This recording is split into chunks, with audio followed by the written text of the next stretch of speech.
বাচ্চা ছোট, কোলে চড়ে উঠে নামাজের সময় এবং জামা কাপড় আমার টানাটানি করে। অনেক সময় শায়েখ আমি দেখেছি যে আমার হাত বা কনুয়ের অংশ নামাজের মধ্যেই বের হয়ে যায়। এখন আমার জিজ্ঞাসা হচ্ছে, এই হাতের বা কনুয়ের অংশ যদি বের হয় তৎক্ষণাৎ আমি অনেক সময় ঢাকতে পারি না, তাহলে কি আমার নামাজ হবে?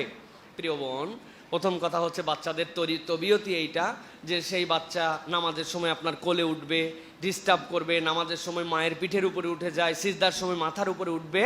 এটাকে খারাপ সেন্সে নেওয়ার দরকার নাই, এটা আপনার উঠতে পারে। কিন্তু এই যে আপনার টানার পরে যে আপনার হাত বেরিয়ে যাচ্ছে, এক্ষেত্রে শরীয়তের মাসালা হচ্ছে যেই সকল অঙ্গ ঢাকা সালাতের মধ্যে ওয়াজিব।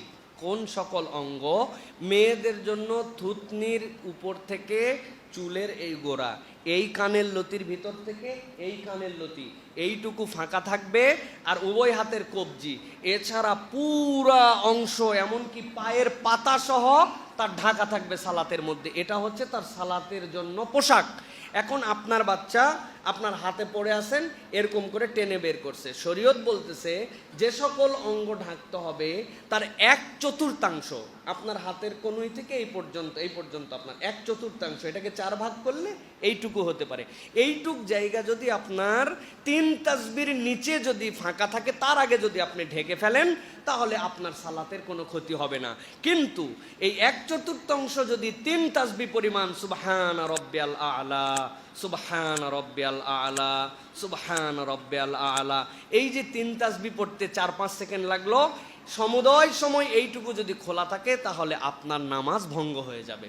সুতরাং তৎক্ষণাৎ যদি ঢেকে ফেলতে পারেন আপনার কোনো সমস্যা নাই। আর যদি এইভাবে পুরা খোলা থাকে আর সেই অবস্থায় সালাত আদায় করেন, আপনার সালাত আদায় হবে না।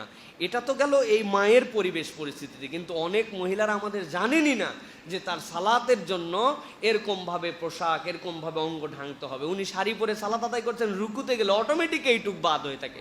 উনি যেই না 3 বার সুবহান রাব্বিল আযীম বলে ওনার নামাজ শেষ হয়ে যায়। অতএব তৎক্ষণাৎ ঢাকতে পারলে সমস্যা নাই, সালাত হবে।